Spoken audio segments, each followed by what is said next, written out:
la tasa de filtrado glomerular. Eh, y una mnemotecnia interesante que recuerdo de pregrado era mientras más al centro está, más dulce se pone. Quiere decir que la que está más externa, que sería la glomerular, se encarga de secretar mineralocorticoides que controlan, sabemos, la sal. La fase fascicular, que se encuentra de generar glucocorticoides, que controla, bueno, glucosa, vamos a decir, y la zona reticular, que se encarga de las hormonas sexuales, que vendrían a ser los andrógenos débiles. En cuanto a cantidad de secreción, recuerden que la zona fascicular es la que ocupa el 75% de la corteza adrenal. Entonces, las hormonas sexuales masculinas las obtenemos nosotras las mujeres de dos fuentes, que vendrían a ser los andrógenos débiles de las glándulas adrenales y de los ovarios. También debemos notar de que tenemos una regulación. Recuerden siempre que nosotros en endocrinos manejamos en base a los ejes, el eje hipotálamo, hipófisis y una glándula más. Entonces, en este caso es el eje hipotálamo, CRH, hipófisis, ACTH y adrenal, que generalmente tiene más relevancia sobre la secreción de glucocorticoides, ¿no? Es decir, tiene más acción sobre la capa glomerular. También sobre las otras, pero sobre la capa fascicular, perdón, y sobre la capa glomerular, quien se interviene más son las, bueno, mineralocorticoide, que vendría a estar relacionado más con el sistema renina, angiotensina, aldosterona, es decir, sus mecanismos de regulación, a pesar de estar una conexa muy pegadita a la otra, pues son diferentes. Otro punto importante a recordar son la vía de la esteroidogénesis adrenal, quiere decir cómo se forman las hormonas a partir de la glándula suprarrenal, ¿no? Siempre recuerden que estas están asociadas al colesterol, el LDL. El colesterol, el que lo llamamos el malo, ¿no? La lipoproteína de baja densidad, cuando estás libre, es decir, sin estrés de colesterol, es cuando la utilizamos para la formación de hormonas como la aldosterona, el cortisol y las hormonas sexuales masculinas, derivadas de los andrógenos, que como repito, son andrógenos débiles. Este colesterol debe ingresar dentro de la mitocondria a través de esta proteína que se llama STAR, que también está modulada por la ACTH, y que gracias a una serie de mecanismos enzimáticos, el colesterol se transforma a pregnenolona, luego progesterona, luego de hidrocorticosterona y luego aldosterona, y que esta aldosterona hace su efecto a través de su receptor, que es un receptor de mineralocorticoides. También tenemos una fase de pregnenolona a través de una 17 hidroxilasa, transforma 17 hidroxipregnenolona, luego a 17 hidroxiprogesterona, luego a 11 deoxicortisol y luego al cortisol, que vendría a ser los glucocorticoides, ¿no? Con mecanismos relacionados más al metabolismo de la glucosa. Aquí es interesante que ustedes hagan notar esta enzima que se llama 21-alfa hidroxilasa, que vendría a convertir la 17 hidroxiprogesterona en 11 deoxicortisol, porque esta enzima su carencia vendría a representar uno de los trastornos enzimáticos más frecuentes, vamos a decir, que genera la hiperplasia adrenal congénita. Y si es que la 17 hidroxipregnenolona pasa a través de una enzima que es la 3-beta hidroxisteroide deshidrogenasa, genera el DEA, y gracias a una sulfatación, el DEAS, que vendría a ser un andrógeno reconocido de la glándula adrenal. Mediante mecanismos enzimáticos, androstenediona también se transforma hacia testosterona, y esta a su vez, a través de la 5-alfa reductasa, hacia su porción más activa de testosterona, que es la de hidrotestosterona, la cual es su efecto sobre su receptor de andrógenos. Interesante saber todo esto, porque si se dan cuenta, solamente en 3 capas de la glándula adrenal ustedes van a tener la secreción de estas tres tipos de hormonas relevantes para el metabolismo, tanto del sodio, del agua, como es la aldosterona, como de la glucosa, como es el cortisol, y de las hormonas sexuales, como son los andrógenos. No debemos olvidar que dentro de la glándula adrenal también tenemos la médula adrenal, ¿no? Y de esta médula adrenal hablamos con respecto a la síntesis y metabolismo de las catecolaminas. Entonces ahí tenemos un precursor que vendría a ser la tirosina, y gracias a estas enzimas, que son las descarboxilasas de dopa, las hidroxilasas de dopamina beta, generamos norepinefrina, epinefrina, y a través de la metiltransferasa catecolo, normetanefrina y metanefrinas. Importante es que reconozcan esta vía, porque nosotros al momento de evaluar sobre secreción de hormonas de las catecolaminas, evaluamos sus metabolitos, y uno de ellos son las denominadas metanefrinas. Aquí, para recordarles los dos ejes importantes en la regulación de la corteza adrenal, y la CRH vendría a ser nuestra hormona reguladora de corticotropina que se secreta en el hipotálamo y luego estimula a la CTH, que son la hormona adrenocorticotropa que se encuentra en la hipófisis, estimulando la corteza adrenal para formar cortisol a través de la capa fascicular. Y este cortisol tiene diversos mecanismos. Como les decía, cuando uno habla de cortisol piensa en glucocorticoide, hablamos de el metabolismo de la gluconeogénesis, formar glucosa, de la glicogenólisis, de la proteólisis y de la lipólisis. Y a nivel del sistema cardiovascular, de la contractilidad del miocardio, de la excreción cardíaca, bueno, del output cardíaco y del efecto presor de la catecolamina. Y cuando hablamos de la vía de secreción o regulación de la aldosterona, no hablamos sobre hipófisis hipotálamo, hablamos sobre la vía de la renina-angiotensina aldosterona. Entonces tenemos el aparato yuxtaglomerular, el cual nos va a decir, tenemos un problema de volumen o de sodio, el cual va a estimular a la renina, luego la renina, angiotensina, luego aldosterona para el aumento de la absorción del sodio del agua y la excreción de potasio, que son, bueno, mecanismos que ustedes seguramente ya recuerdan de fisio.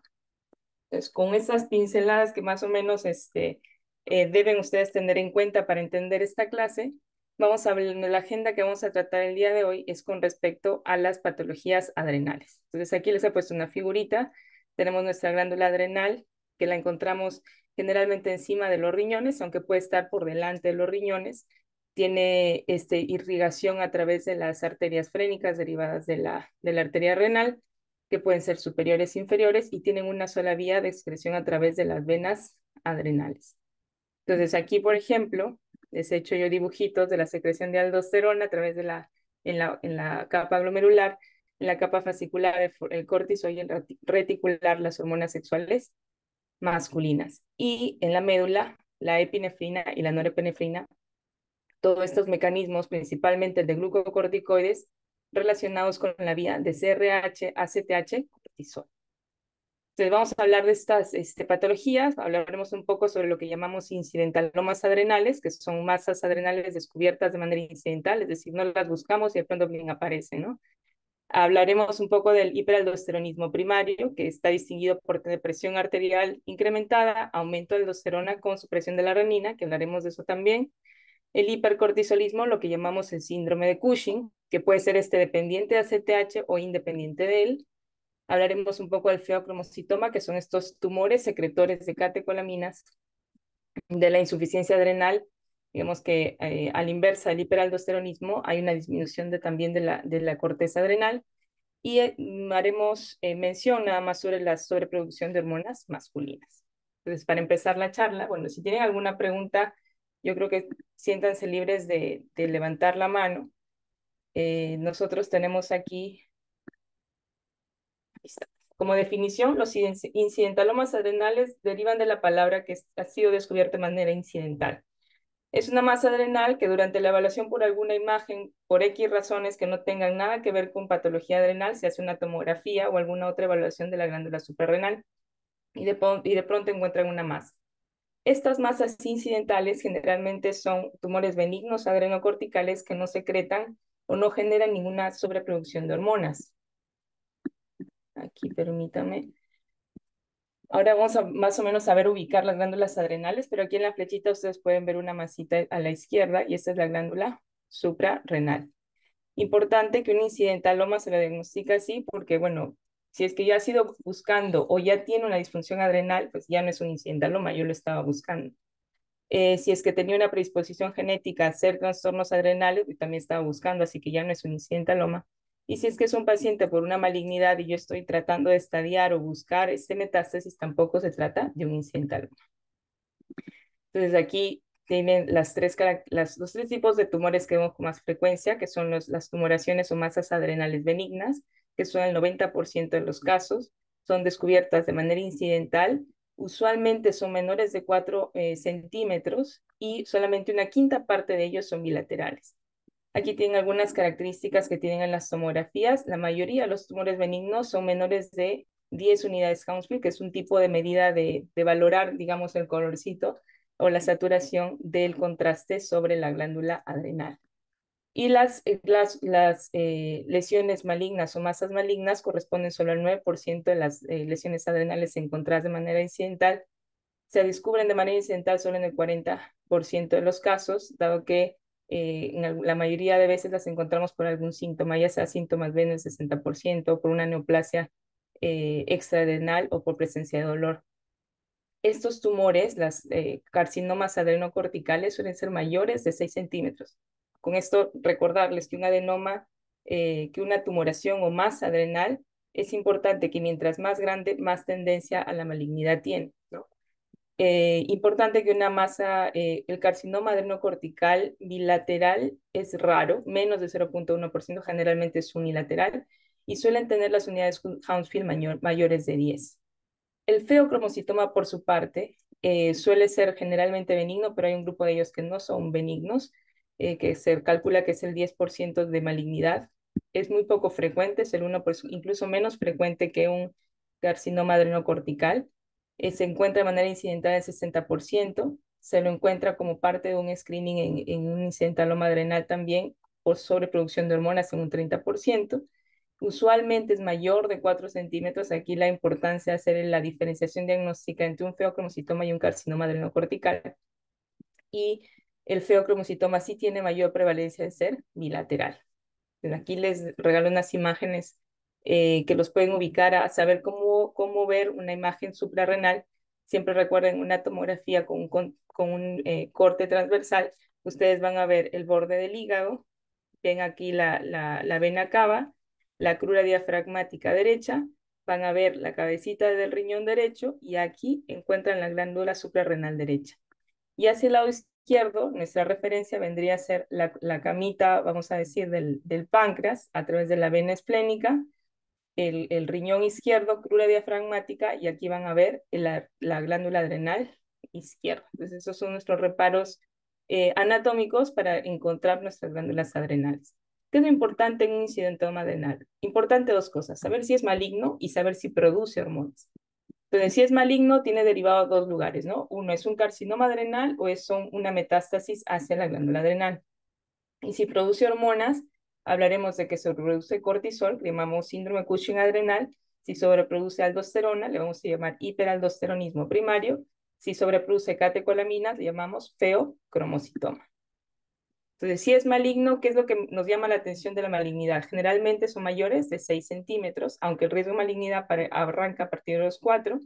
Nos importan las unidades Hounsfield, que vendría a ser la atenuación en la tomografía, y esta característica es incluso más importante que el tamaño en sí mismo. Entonces, es importante notar ese tipo de cosas. Y lo otro que nos importa en cuanto a malignidad es saber si es que este crece en un tiempo o no. Es decir, si el crecimiento en un mes es de más de 0,8 centímetros, mayor riesgo a que este sea maligno. Entonces aquí tenemos un adenoma rico en lípidos, que aquí nos dan las unidades Van Hounsfield. Normalmente una tomografía te pueden dar el valor de unidades Hounsfield, y aquí, por ejemplo, es -4. Entonces, menos de 10, la posibilidad que esto maligno es muy bajo, ¿no es cierto?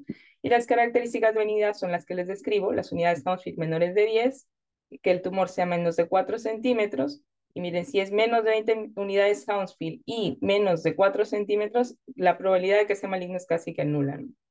Hay otras características como el porcentaje de lavado, quiere decir, le ponen una sustancia de contraste y luego se va haciendo cortes tomográficos en diferentes momentos para ver cuán rápido lava el contraste de la glándula suprarrenal.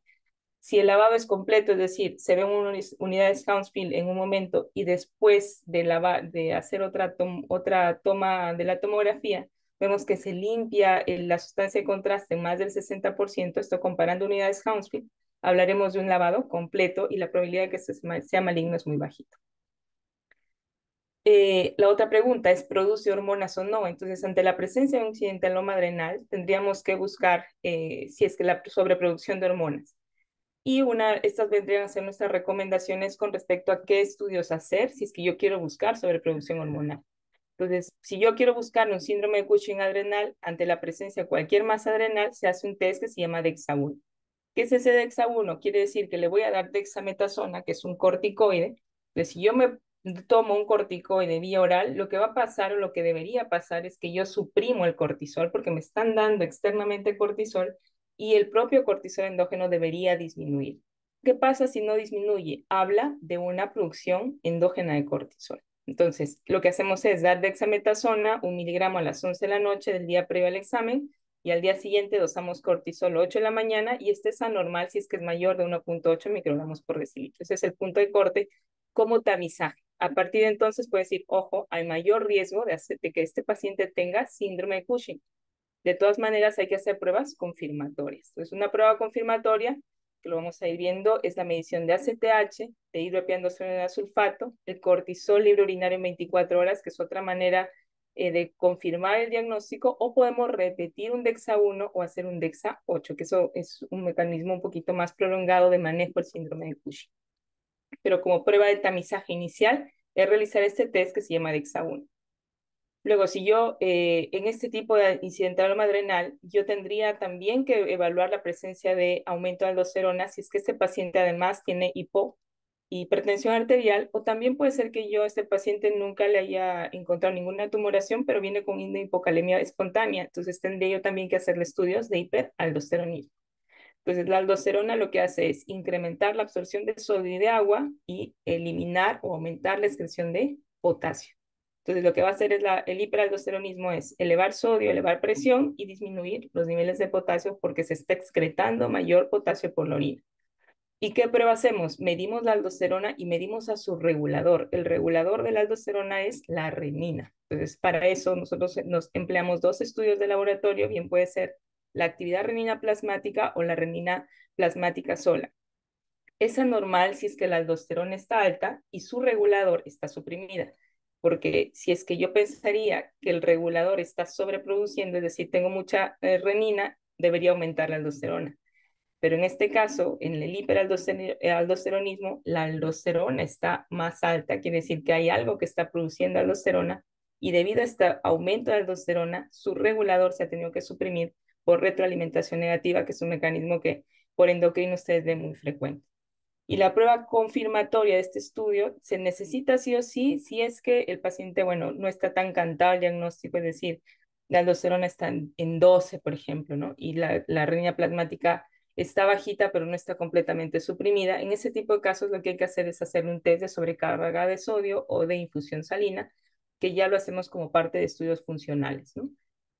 Y no es necesario si es que este paciente ya tiene una hipocalemia espontánea y aparte ya la aldosterona la tiene más de 20 y la renina menos de 1 nanogramo mililitro hora, pues ya no hay necesidad de hacer una prueba confirmatoria. Yo sé que este paciente tiene hiperaldosteronismo. Y para el feocromocitoma también se hace en cualquier masa adrenal cuando las unidades Hounsfield son indeterminadas. Recuerdan que les había dicho de que habría que diferenciar correctamente un feocromocitoma de un carcinoma adrenocortical. Entonces, cuando yo tengo esa duda y aparte de repente tengo otras condiciones clínicas, que lo vamos a ver más adelante, es necesario medir las metanefrinas que habíamos hablado anteriormente en las generalidades, que vendrían a ser como los metabolitos de las catecolaminas. Entonces, hay dos maneras de medirlas, a través de las metanefrinas fraccionadas urinarias en 24 horas o a través también de realizarlas de manera plasmática. Se puede utilizar las dos. Y como prueba confirmatoria, normalmente no es necesario tener una prueba confirmatoria, a no ser que haya alguna medicación que se haya empleado que yo crea que me va a perjudicar la medición de las metanefrinas, que lo vamos a ver más adelante. El manejo de un incidentaloma adrenal depende de qué es lo que yo sospecho que es, ¿no? Si es una tumoración benigna, es decir, es un tumor menos de 4 centímetros y no produce hormona, y encima las unidades Hounsfield son menores de 10, no requiere tratamiento. Si es decir, no hay que operarlo. Si la medición es menos de 10, la causa más frecuente es un adenoma adrenal, o sea, es una tumoración benigna, y lo que sí se recomienda, y justamente por eso nos tomamos el tiempo de decir que también el tiempo es importante, es decir, el crecimiento de esta tumoración, y por eso se hace un control con imágenes de 3 a 6 meses posterior a la detección de este tipo de tumores para evaluar el crecimiento. A los tumores que son mayores de 4 centímetros se recomienda resecarlos por el riesgo de malignidad. Obviamente, antes de hacer resección, se deben hacer los estudios para evaluación de funcionalidad de estos adenomas adrenales. También es importante saber que si yo encuentro alteraciones clínicas o bioquímicas de hipersecreción de alguna de estas hormonas, se debe, vamos a hablarlo más adelante, pero generalmente también tienen indicaciones quirúrgicas. Como ven, esta glándula suprarrenal izquierda, ustedes ven aquí un corte coronal, este vendría a ser el riñón izquierdo, que está pobre bien hacia abajo, y esta es la masa adrenal suprarrenal, también le llamamos suprarrenal izquierda. Entonces, nos importa esto, tiene 12 centímetros, entonces claramente este tiene una necesidad de cirugía. Hablaremos un poco sobre el hiperaldosteronismo primario. Como habíamos dicho, este es un aumento de la aldosterona. Clínicamente se distingue por presentar hipertensión, aumento de aldosterona y supresión de su regulador, que vendría a ser la renina. Las formas de hiperaldosteronismo primario, la causa más frecuente, a pesar de lo que uno podría pensar que es el adenoma productor de aldosterona, es la hiperplasia idiopática bilateral de aldosterona, que se ha visto en el 60% de los casos. El síndrome de Cohn o adenoma único productor de aldosterona corresponde solo al 30%. Existen otras causas, pero las más frecuentes son esas. Como definición, pues es una hiperproducción autónoma inadecuada de aldosterona con supresión de su regulador, que es la renina. Aproximadamente se presenta en el 5 al 10% de las personas con hipertensión y hasta la mitad de los pacientes o hasta un quinto de los pacientes con hipertensión resistente al tratamiento. Es decir, aquellos pacientes que usan más de 3 antihipertensivos no controlan bien la presión. La mitad de ellos tienen hiperaldosteronismo primario y ahí viene la relevancia de hacer estudios de dosaje de aldosterona, de sodio, de potasio, de actividad renina plasmática con la finalidad de buscar una causa secundaria a esa hipertensión, diagnosticada seguramente como hipertensión esencial. Es importante también hacer notar de que el hiperaldosteronismo primario no solo tiene esta consecuencia de elevar presión, sino también eleva la morbilidad y mortalidad cardiovascular de los pacientes, incluso más que una persona con hipertensión esencial.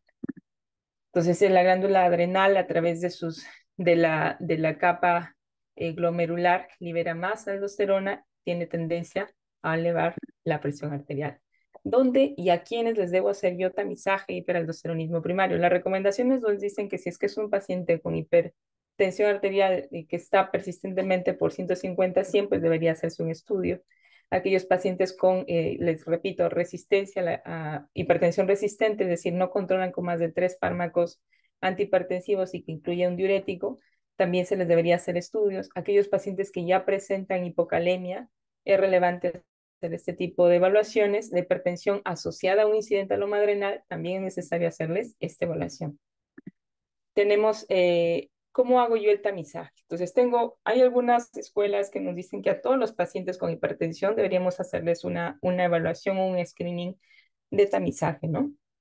Y para eso les hacemos estudios de aldosterona plasmática en pacientes sentados, porque siempre nos preguntan en los laboratorios, a veces hacen los estudios parados, preferimos que estén sentados, no acostados, para la medición de aldosterona, porque también se altera la medición de aldosterona cuando no se hace correctamente la postura del paciente, ¿no? Medimos la actividad renina plasmática o la renina plasmática, y si es que vemos que la aldosterona está por encima de 10 con la actividad renina plasmática baja o suprimida, entonces nosotros podemos empezar a decir, ojo, hay una sospecha alta de hacer hiperaldosteronismo. Y para eso hacemos un test confirmatorio, como les decía, medimos la aldosterona en 24 horas y les damos una dieta alta en sodio. ¿Qué debería hacer una dieta alta en sodio? Suprimir aldosterona. Eso es lo que debería pasar. Si es que yo le doy una dieta alta en sodio y aún así la aldosterona no se suprime, quiere decir sigue es más de 10, y en este caso el diagnóstico lo da con un punto de corte más de 12 o más de 12 en la orina, perdón, y más de 10 en la aldosterona plasmática. Ese me va a dar el diagnóstico, porque yo le di un montón de sal y a pesar de darle tanta sal, la aldosterona debió haberse suprimido y no se suprimió, quiere decir que hay una sobreproducción de aldosterona a través de la glándula cortical adrenal. Luego nosotros nos importa saber el subtipo, vamos a decir, o sea, cuál es la causa del hiperaldosteronismo primario. Como les decía, puede ser una glándula adrenal, un adenoma suprarrenal único, o puede ser una hiperplasia suprarrenal bilateral. Entonces, cualquiera de las dos alternativas es posible. Entonces, una vez que yo tengo la posibilidad de hacer un hiperaldosteronismo, lo que tengo que hacer es una tomografía de adrenales, le llamamos de protocolo de adrenales, porque se les pone contraste y se hace evaluación de lo que llamamos el washout, que es para ver el lavado de las glándulas adrenales después de la colocación de una sustancia de contraste. La evaluación de subtipo se lo hace en la mayoría de personas, pero si es menor de 35 años, ya tiene una hipocalemia espontánea, la aldosterona está más de 20 y yo encuentro un tumor adrenal, no sé, derecho, ya no hay necesidad de hacer mucho estudio de evaluación si hay otra lesión en la glándula contralateral, porque se ha visto que la posibilidad es muy bajita, es decir, el síndrome de Cohn es más frecuente. Pero hay otro grupo de personas donde, como habíamos dicho, la hiperplasia adrenal bilateral productora de aldosterona es más frecuente que un adenoma productor de aldosterona. Entonces, lo que se hace es un cateterismo venoso adrenal. Entonces, lo que se hace es a través de las venas inguinales, se ingresa a través de un catéter y se llega a través de las venas adrenales, tanto derecha e izquierda, y se va a dosar aldosterona en los dos lados. Y también se va dosando aldosterona y cortisol en las dos glándulas, en las dos venas adrenales, y también se va tomando muestra a nivel periférico, que es un proceso un poco difícil. Bueno, lo hacemos acompañados de un médico intervencionista y nosotros también, ¿no? Los endocrinólogos centramos este tipo de procedimientos. Entonces, si es una lesión unilateral, según el cateterismo, voy a hacer una adrenalectomía unilateral, y si es que es un cateterismo que me da sospecha que es bilateral, recomendamos, antes que sacar las dos glándulas adrenales, es darle un tratamiento médico. Es decir, no podríamos someter a un paciente a quitarle las dos glándulas adrenales porque lo estamos, digamos, condenando a vivir una vida de insuficiencia adrenal. Hay medicamentos que interfieren con los test diagnósticos, sin embargo, las guías nos dicen que no es necesario suspender los antihipertensivos para hacer los test. De todas maneras, es importante que sepan que existen algunas interacciones. Esto es el cateterismo de venas adrenales que les comentaba. De esta manera cateterizamos las venas adrenales derecha e izquierda. Evaluamos la selectividad, es decir, vemos si se ha realizado correctamente la cateterización de las dos venas a través de la medición de la vena adrenal y de la vena periférica. También vemos la leterización, es decir, ver cuál de los lados secreta más cortisol o aldosterona, y también vemos el radio contralateral, ¿no? Quiere decir que la otra glándula debería estar suprimida. Entonces, a través de diversas formulitas que las vemos a través de una tablita, nosotros finalmente decimos, ok, tiene solamente una lesión sobreproductora que está en el derecho izquierdo. Es decir, el encontrar un adenoma en uno de los lados no necesariamente me da el diagnóstico, y en algunos casos es necesario hacer el cateterismo de venas adrenales. Una vez que yo detecté el adenoma único, y lo que se recomienda es la adrenalectomía, ¿no?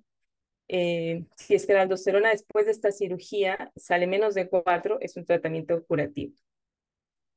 Eh, si es que a veces pasa de que se saca una glándula suprarrenal y del otro lado resulta que todavía hay una sobreproducción, en ese caso, en algunos casos se recomienda completar la adrenalectomía o seguir con tratamiento médico, que es lo que más recomendamos. Y siempre, como saben, si es que yo voy a sacar dos glándulas adrenales, ¿qué va a pasar? Voy a entrar en insuficiencia adrenal y es necesario darles corticoides de soporte para que puedan soportar, en términos de control de presión arterial, en términos de control de glucosa, la cirugía que se está realizando.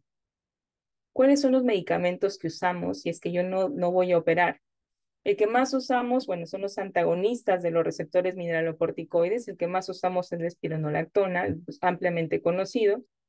Esta espironolactona tiene un efecto, digamos, inhibidor sobre el receptor del mineralocorticoide, pero también tiene un efecto inhibidor sobre el receptor de andrógenos. Por eso es que también lo han visto como parte del tratamiento en alguno de los casos de síndrome ovario poliquístico o de hiperplasia adrenal congénita, porque disminuye la aparición de acné o hirsutismo. Es una molécula ampliamente usada, pero tiene efectos que no son solamente para disminuir la acción de los mineralocorticoides. En los hombres hemos visto problemas de ginecomastia, por ejemplo, también. Y por eso es que existe otra molécula un poco más cara, pero más específica, que se llama eplerenona, y esta eplerenona tiene el beneficio de hacer el efecto de evitar el efecto de la sobreproducción de aldosterona, pero sin el efecto adverso de la inhibición de las hormonas sexuales. ¿Cuál es el objetivo del tratamiento en hiperaldosteronismo? Uno, resolver la hipocalemia que pueda presentar. Dos, que tenga una presión arterial normal. Tres, recordar que una persona hipertensa tiene más chance de hacer enfermedad renal crónica progresiva y por tener aldosterona alta tiene un mayor aumento del riesgo de hacer morbilidad y de daño cardiovascular. Recordar que en presencia de sodio, la secreción autónoma excesiva de aldosterona se asocia con más riesgo de enfermedad y morbilidad cardiovascular. Entonces es importante tomarlo en cuenta y si es que no se va a proceder con un tratamiento quirúrgico, un paciente con hiperaldosteronismo primario, sí o sí debo darle tratamiento con un bloqueo de los receptores de los mineralocorticoides porque es parte del plan de un paciente con hiperaldosteronismo primario. ¿Cómo se presenta un paciente con hiperaldos primario? Aquí le vamos a dar un caso típico, ¿no?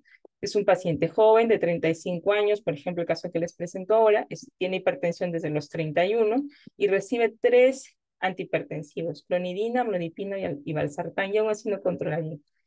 Pero empieza a hacer hipocalemias espontáneas, de pronto empieza a hacer 2.5, 3, porque hace seguimientos continuos, les dan retos de potasio y aún con retos de potasio a veces controla, porque se le empiezan a hacer sus estudios y miren, aquí con reto de potasio, su potasio está en 4.1 normal, sodio 142 normal, función de riñón en 1.2, límite superior para un chico de 35 años, y miren su aldosterona.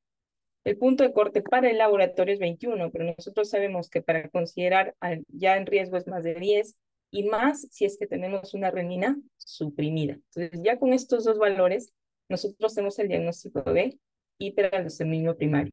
Siempre en un paciente con hipertensión joven también buscamos la posibilidad de un síndrome de Cushing. Se le hizo un test de dexametasona en 1 miligramo y miren, lo normal es que esté menos de 1.8 y él está en menos de 1. Es decir, esto lo catalogamos con hiperaldosteronismo primario, le hacemos una tomografía y notamos de que, miren, esta es la crura diafragmática derecha, este vendría a ser el borde hepático, vendría a ser nuestra vena cava y esta vendría a ser el adenoma suprarrenal derecho, que lo podemos ver aquí con más claridad. Mide 2 centímetros y tiene 0.4 unidades Hounsfield, es decir, es un adenoma adrenal que está probablemente produciendo a aldosterona. ¿Qué se hizo? Se operó, miren qué bonito quedó la tumoración aquí y esta vendría a ser la glándula adrenal. Se saca todo, no se saca solo el tumor, sino se reseca la glándula adrenal, por eso se llama adrenalectomía o suprarrenalectomía. Aquí importante hacer notar que casi todos los pacientes con hiperaldosteronismo deberían hacer su cateterismo, pero en el contexto de este paciente, que es menor de 35 años, está definido que tiene hipocalemia espontánea, tiene aldosterona más de 30, es decir, es grave, ¿no? Está claramente aumentado.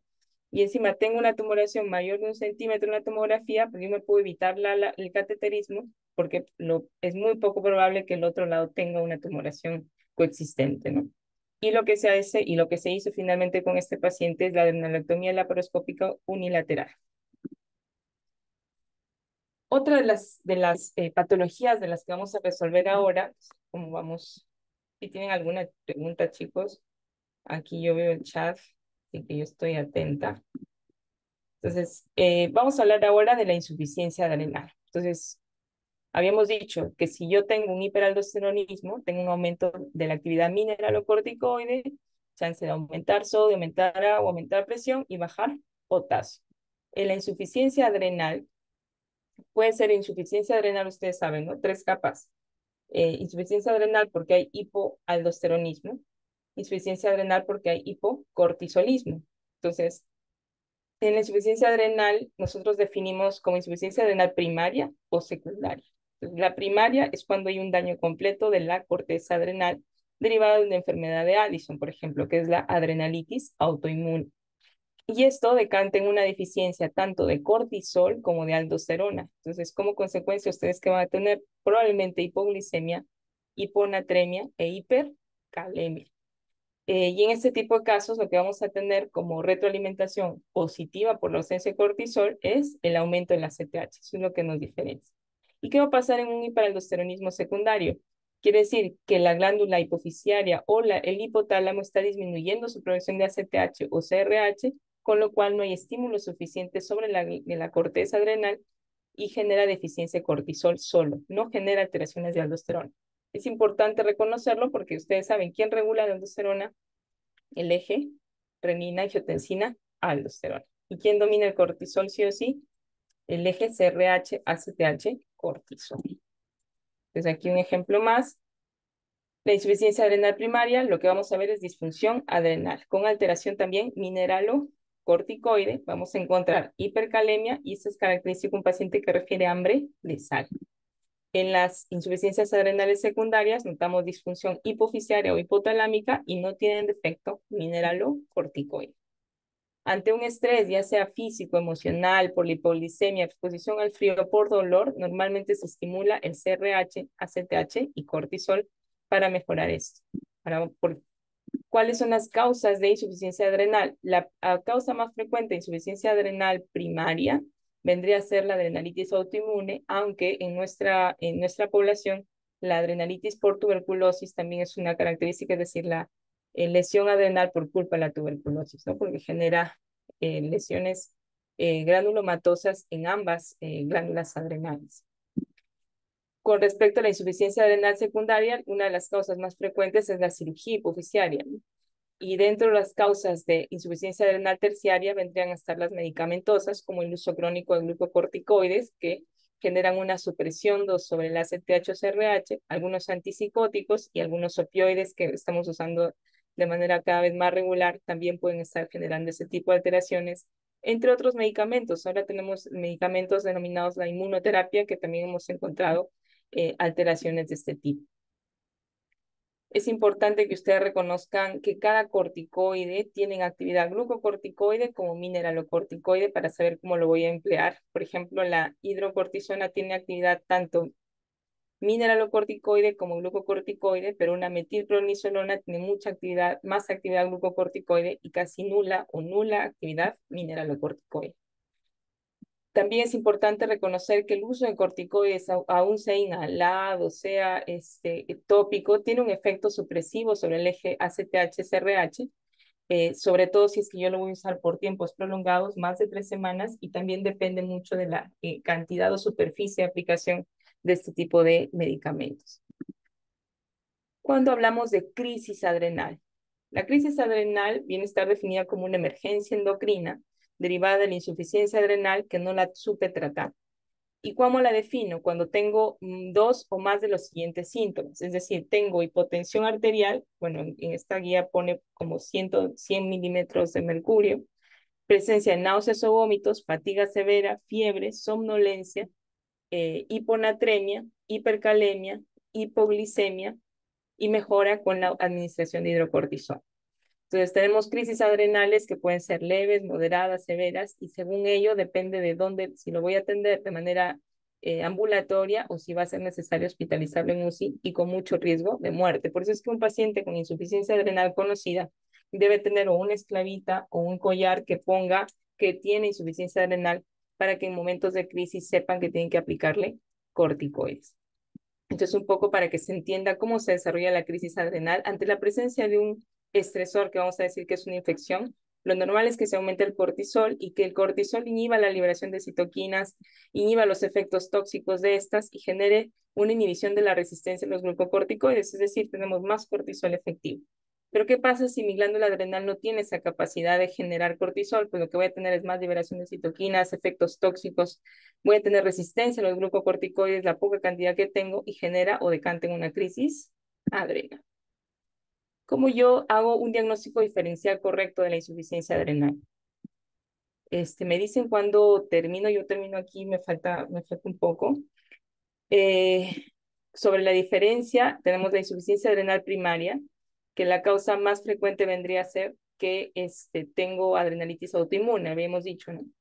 Y bueno, no tengo síntomas cushingoides, obviamente en insuficiencia adrenal primaria, tengo una hipotensión marcada, tengo mucho desgano, incluso caída de cabello, tengo hiperpigmentación. ¿Por qué? Porque el cortisol está bajo, pero el ACTH está alto, y el ACTH, recuerden que, bueno, si no recuerdan, deriva de una gran proteína que se llama la propiomelaanocortina, que también libera un tipo de estimulante melanocitos, es decir, que al aumentar ACTH, aumenta melanocitos y los pacientes suelen estar hiperpigmentados. Notamos una alteración de la aldosterona, porque habíamos dicho que cuando hay alteración de la propia glándula, tengo más alteración de la aldosterona, el potasio va a estar alto, el sodio puede estar alto o bajo dependiendo de la expansión de volumen, y tenemos hipoglicemia también por el daño de la vía glucocorticoide. ¿Qué pasa en la insuficiencia adrenal secundaria o terciaria? En ellas nosotros tenemos o podríamos tener un síndrome de Cushing aparente, porque la causa más frecuente habíamos dicho que es medicamentosa, es decir, por el uso crónico de glucocorticoides y que se suspende bruscamente, se inhibe al eje y lo que genera es que al suspender el paciente se queda sin hormonas de corticoide, generando una crisis o insuficiencia adrenal. Suelen tener una alteración también de la presión, aunque no es tan marcada como en el caso de la insuficiencia adrenal, pero lo que sí es presente es el cansancio, la caída de cabello. Ellos no tienen hiperpigmentación porque recuerden que depende de la sobreproducción de ACTH y en el caso de estos dos, pues la ACTH y SRH van a estar suprimidos. No tienen afectación sobre la vía mineralocorticoide, pero sí tienen afectación sobre la glucosa, es decir, ellos suelen tener más hipoglicemia. El tratamiento de la insuficiencia adrenal de las crisis se usa siempre hidrocortisona, solemos dar bolos de 100 miligramos, podemos dar 100 miligramos cada 8 horas con la intención de sacarlo de la crisis adrenal. ¿Qué hago si yo tengo insuficiencia adrenal y estoy ante un episodio de estrés? Lo que hacemos es indicarle cómo es su protocolo de incremento de corticoides según la severidad del estrés. Si va a ser una cirugía abierta, grande, le tengo que dar una dosis de estrés grande, es decir, 100 miligramos de hidrocortisona cada 8 horas, y si no lo es, pues lo que hacemos es duplicar o triplicar la dosis basal que use. Este es el síndrome de Cushing. Ustedes recordarán la crisis, las características clínicas de un síndrome de Cushing. Notarán la presencia de acné, notamos la fase en luna llena. Esta paciente incluso tiene lo que llamamos acantosis cervical por la resistencia a la insulina derivada, el hipercortisolismo. Las características de estas estrías rojo-vinosas mayores de 1 centímetro de diámetro.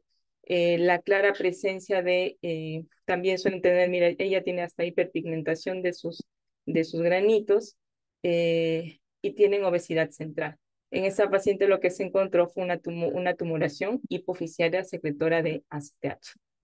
Entonces, estos son los síntomas discriminatorios y no discriminatorios del síndrome de Cushing. Lo más claro es, por eso una de las cosas importantes en el estudio clínico de un paciente con síndrome de Cushing es decirle al paciente póngase de pie sin apoyar sus manos y notarán que ese paciente no va a poder pararse por la miopatía proximal. Estas son las complicaciones a largo plazo del síndrome de Cushing, que no voy a detener mucho por la falta de tiempo. Las complicaciones que podrían tener también sobre el hueso, por eso a veces el síndrome de Cushing lo detectamos a través de una fractura espontánea. También tiene un efecto a nivel del sistema nervioso, por eso es que el síndrome de Cushing también lo podemos encontrar en personas con ansiedad, con depresión. Nuestras características, las causas del síndrome de Cushing, que le vamos a decir endógeno, puede ser a través de la sobreproducción de cortisol a nivel de la glándula adrenal, a través de la sobreproducción de ACTH en la hipófisis o a través de la producción ectópica de ACTH, que puede ser en un tumor tipo cáncer de pulmón, por ejemplo. Siendo la causa más frecuente del síndrome de Cushing es el síndrome de Cushing exógeno, es decir, aquellos pacientes que se sobremedican por el uso de cortisol, de glucocorticoides y generamos un síndrome de Cushing exógeno o medicamentoso. Si no es el caso de que el paciente esté tomando cortisol y notamos características de síndrome de Cushing, está, como les habíamos mostrado, indicado hacer un test de dexametasona con 1 miligramo y vamos haciendo nuestra evaluación posterior a este valor. Si es que está más de 1.8, digo, tiene síndrome de Cushing y tengo que échatela a buscar a ver dónde encuentro la tumoración. Si la ACTH está suprimida, hablaremos de un síndrome de Cushing adrenal, es decir, el cortisol está alto, pero el ACTH, el de arriba, está bajito. Quiere decir que ha habido una retroalimentación negativa y la culpa la tiene la glándula adrenal.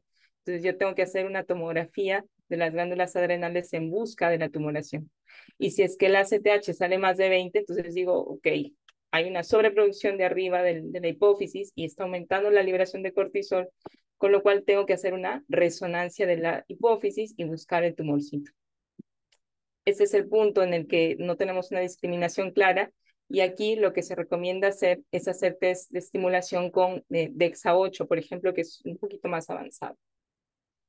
Y si es que yo encuentro una tumoración muy pequeñita, lo que es un cateterismo de senos petrosos para evaluar si es que hay una lateralización de la secreción de cortisol. Como ven, el síndrome de Cushing es un poco más complejo en cuanto a su abordaje, es más interesante. Sabemos que el síndrome de Cushing, su manejo es quirúrgico, pero hay algunos casos de recidivas o que no se puede operar por algunas otras condiciones clínicas y se pueden utilizar medicamentos como los inhibidores de la vía de la esteroigénesis, que el ketoconazol es el que produce un montón de inhibiciones a nivel de las vías enzimáticas, el metirapón, el mitotane o el etomidato como alternativas de inhibidores de la vía de esteroidogénesis. También tenemos a la mifepristona, que es un bloqueador del receptor de glucocorticoide, y tenemos también algunos inhibidores o neuromoduladores de ACTH, de la liberación de ACTH, como son el pasireotide y la cabergolina. Estas son las dosis. Esto es más o menos para ir terminando un poco. ¿Cómo se presenta un paciente con síndrome de Cushing? Es una mujer de 28 años con hipertensión, diaforesis y aumento de frecuencia cardíaca. Siempre que ustedes vean hipertensión y aumento de frecuencia cardíaca, bueno, lo que primero se me viene a la mente a mí es un feocromocitoma, ¿no? Porque aumento catecolaminas, aumento presión y aumento frecuencia cardíaca, tengo más chance que sea eso. Pensaron lo mismo, le hicieron catecolaminas y salieron negativas. Después de hacer eso, lo que sigue es pensar en hipercortisolismo. Y lo que hicieron es un test de dexametasona 1, debió salir menos de 1.8 y le salió 11. Entonces, con esto yo tengo un diagnóstico de hipercortisolismo. Al momento de medir la ACTH le sale menos de 5, es decir, está suprimida, con lo cual pienso de que la glándula adrenal tiene la culpa, le hacen una tomografía y encuentran esta masa en la glándula adrenal izquierda. La pueden ver aquí. Esa masita fue un adenoma suprarrenal izquierdo. Hicieron un tratamiento quirúrgico, adrenalectomía unilateral, porque la causa sí suele ser un adenoma único. Importante saber que la mitad de los pacientes con un síndrome de Cushing leve puede hacer una insuficiencia adrenal después de la cirugía y casi el 100% de los pacientes con síndrome de Cushing manifiesto, como esta paciente que hemos visto, hacen insuficiencia adrenal, con lo cual siempre hay que educar para insuficiencia adrenal y estar preparados con dosis alta de hidrocortisona. Ese es otro caso, una paciente de 33 años que ya más bien viene con cefalea frecuente, ya tiene un diagnóstico de hace 5 años de ovario poliquístico, presenta hirsutismo, obesidad, reciente diagnóstico de diabetes, hipertensión y ansiedad, y aparte le encontramos almohadillas supraclaviculares, esta jibita, la fascia en una llena, esta plétora que tiene en el rostro. Se le hace estudios y encontramos que el cortisol, el DEXA1, le sale más de 1.8, es decir, es un hipercortisolismo endógeno. Le hacemos ACTH, sale más de 20, es decir, la culpa estaba en la hipófisis. Hacemos una resonancia y encontramos esta masa en la glándula adrenal, en la glándula hipoficiaria, ¿no? Que se ve aquí claramente. Y lo que hacen es una cirugía, hacen una resección transesfenoidal de ese tumorcito y que es el tratamiento en teoría curativo, aunque lamentablemente la recurrencia en síndrome de Cushing es súper alta. Se encontró microadenoma hipoficiario, secretor de ACTH, la mayoría son pequeñitos, y como les decía, un cuarto de los casos recurre y estos pacientes requieren un seguimiento anual por lo menos 10 años. Ustedes me dirán si tengo un poquito más de tiempo.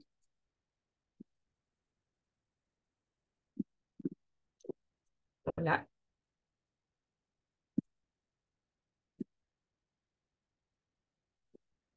hola, chicos. Sí, ¿no? ¿Tenemos más tiempo? Estoy aquí.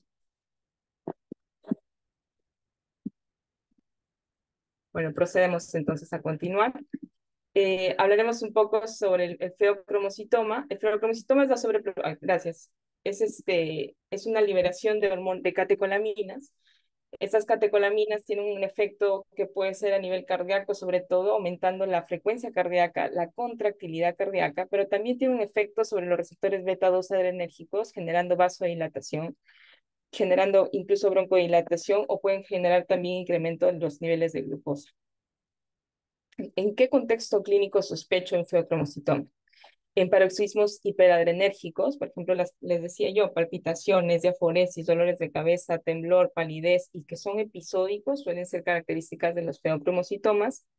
La hipertensión resistente al tratamiento, así como en el hiperaldosteronismo, también lo vemos frecuente en feocromocitoma.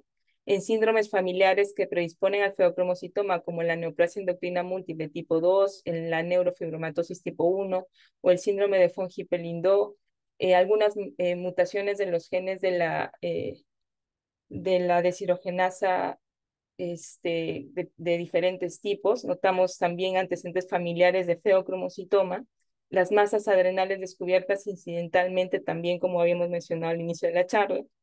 Hemos visto también casos de manera incidental donde se los ha operado por, no sé, una apendicitis y de pronto notamos en la cartilla del anestesiólogo que tiene picos de hipertensión y de frecuencia cardíaca en diferentes momentos ante el estrés, ¿no?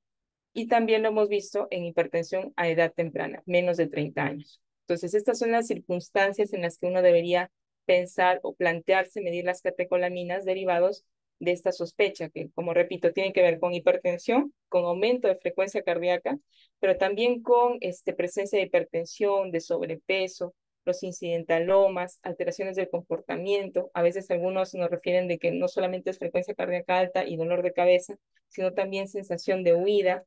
Entonces, ese tipo de alteraciones lo vemos en feocromocitoma. Esto es lo que habíamos mencionado, que es importante hablar de la biosíntesis de las catecolaminas para entender de qué es importante dosar las metanefrinas. Hace un tiempo utilizábamos también el ácido vanilmandélico. Actualmente lo usamos menos. De las características de lo que funciona por su sensibilidad y especificidad son las metanefrinas plasmáticas y las metanefrinas en orina de 24 horas. Luego de que yo diagnostico feocromocitoma a través de la medición de metanefrinas en orinas de 24 horas, deberíamos nosotros buscar la lesión que produce este tipo de catecolaminas. A veces es fácil porque le hago una tomografía y encuentro una masa abdominal y puedo con características de feocromocitoma, pues sí lo saco, pero no siempre es tan fácil. Y es importante que sepan que a veces un feocromocitoma no se presenta solo como un tumor en la glándula adrenal, sino que hay características, hay tumores que se llaman paragangliomas, que los podemos encontrar en toda la cadena simpática y que tienen los síntomas de un feocromocitoma porque también liberan catecolaminas. Y en esos casos es necesario hacer unos estudios de medicina nuclear que tenemos a disposición y a veces en el país es esta gamografía MIBG. El resto de estudios no los tenemos a disposición, son PET con dopa fluoro 18, nosotros solo tenemos este acá, que es el PET 18 fluoro, desoxifluoro desoxiglucosa, que es la única alternativa que podríamos utilizar nosotros, porque las demás que son más específicas no las tenemos a disposición. ¿Para qué sirven las imágenes de medicina nuclear? No solamente me dice dónde está, me dice si funciona o no funciona, es decir, si produce o no catecolaminas.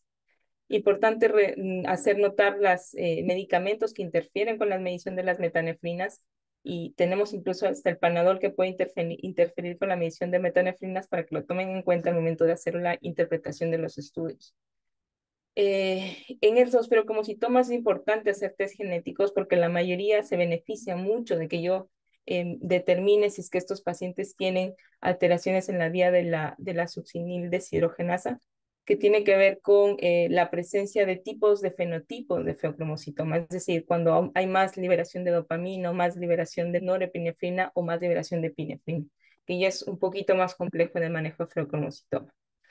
Eh, Esto es un poco lo que hacemos nosotros en el tratamiento. Si es que yo voy a operar un feocromocitoma, tengo que prepararlo. Y lo primero que se hace es hacer un bloqueo alfa-adrenérgico a través de estos medicamentos. El que se recomienda más es la fenoxibenzamina. Sin embargo, en el país no contamos con esta alternativa. La segunda alternativa es la fentolamina y tampoco la hemos usado mucho, pero las que sí tenemos a disposición son las que usamos también para hiperplasia hiperplasia benigna de próstata, que son la prazosina, la terazosina, la doxazosina, que nos ayuda mucho a generar este efecto bloqueador alfa-adrenérgico, que lo podemos hacer unos 3 o 5 días y después de eso hacemos un bloqueo beta-adrenérgico con la finalidad de disminuir frecuencia cardíaca y evitar complicaciones intraoperatorias derivadas del feocromocitoma. Entonces hacemos eso, damos fenoxamina o doxazosina, miren, ellos hacen un protocolo de 10 a 14 días previos a la cirugía, y luego añaden el beta bloqueador que vendría a ser el propanolol o atenolol. Como alternativa tenemos también el uso de nifedipino o amlodipino, que hemos visto que también da resultados. Y bueno, con esto, nada más hacerles un pequeño resumen, el manejo de las patologías de la glándula suprarrenal es así como como complejo, requiere mucho estudiar la vía de la esteroidogénesis, entender que no siempre lo obvio es lo que se debe hacer. A veces uno ve un tumor y dice, produce aldosterona, entonces sacó el tumor. Ya se dieron cuenta de que generalmente o podría tener también una alteración bilateral. Entonces, por ahí también importante que en medicina hay que estar seguros y en endocrino pues aún más. Y por eso es que abogamos mucho porque se hagan estudios exhaustivos. Hemos hablado de los incidentalomas adrenales, hemos hablado del hiperaldosteronismo primario, del hipercortisolismo como síndrome Cushing, ACTH dependiente e independiente, un poco del feocromocitoma y de la insuficiencia adrenal. De lo que no hemos hablado mucho sobre sobreproducción de hormonas masculinas, que es un poco más complejo, ya se me iba el tiempo, pero aquí hablamos básicamente de la hiperplasia adrenal congénita, donde a través de vías de enzimas alteradas tenemos que la vía de la esteroidogénesis produce más andrógenos y menos de las otras vías, es decir, disminuye el glucocorticoide o disminuye el mineralocorticoide, generando insuficiencias adrenales con síntomas de hirsutismo. Es lo más genérico que les puedo recordar. Y bueno, abierta para las preguntas que ustedes puedan tener. Estas son unas florcitas de cantuta en un atardecer cusqueño. Bueno, aquí atenta a las preguntas que puedan realizar. Muchas gracias por la invitación. Muchas gracias, doctora Sáenz, por su ponencia. Vamos a esperar un minuto para ver si es que hay alguna pregunta por parte de los presentes. Sí, doctora, hay una pregunta en el chat que nos menciona por qué es importante que el paciente esté parado al dosar la aldosterona. Más bien el paciente debe estar sentado. O sea, no debe estar ni acostado ni parado porque al momento de tener alteraciones posturales, la aldosterona también podría tener variaciones. Entonces, como en la mayoría de cosas endocrinas, la idea es interpretar correctamente el estudio y la interpretación correcta es con pacientes sentados. Porque al estar parado o acostado va a haber una alteración en los niveles de aldosterona y me podrían dar una mala interpretación. Los valores que les he dado es con pacientes sentados y en ayunas, claro. Muchas gracias por la respuesta, doctora. Esperemos unos cuantos segundos para ver si es que hay alguna otra pregunta. Sí, yo sé que es más complejo, sí.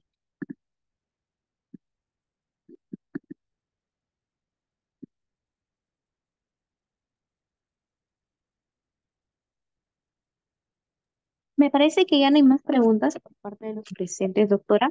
Agradecemos de parte de toda la comisión organizadora del presente curso de terapéutica médica su participación.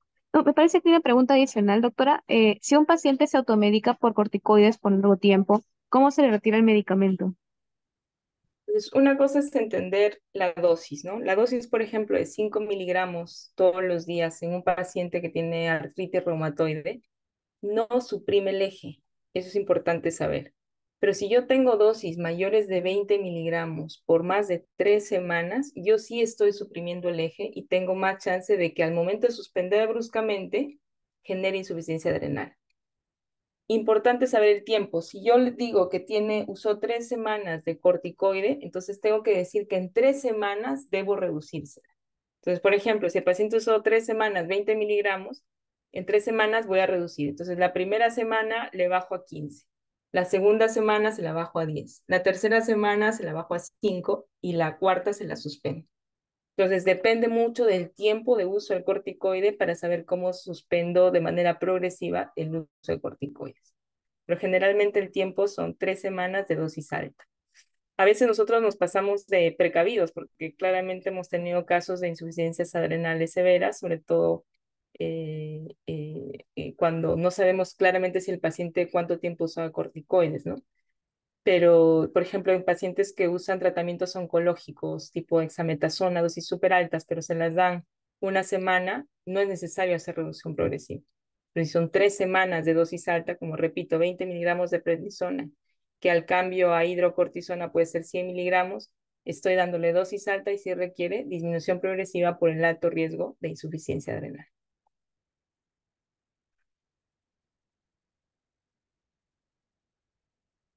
Muchas gracias, doctora, por su respuesta. De nuevo reitero los agradecimientos de parte de todo el comité organizador. Ha sido una ponencia sumamente interesante, doctor. Bueno, muchas gracias a ustedes por la invitación. Los felicito nuevamente a los organizadores que sigan así de impetuosos, que este es un trabajo difícil, pero qué bueno que se dan el tiempo de hacerlo. Y a los asistentes, pues espero que hayan disfrutado la charla. Les haré llegar la presentación por si le quieren dar una miradita. Muchas gracias, doctora.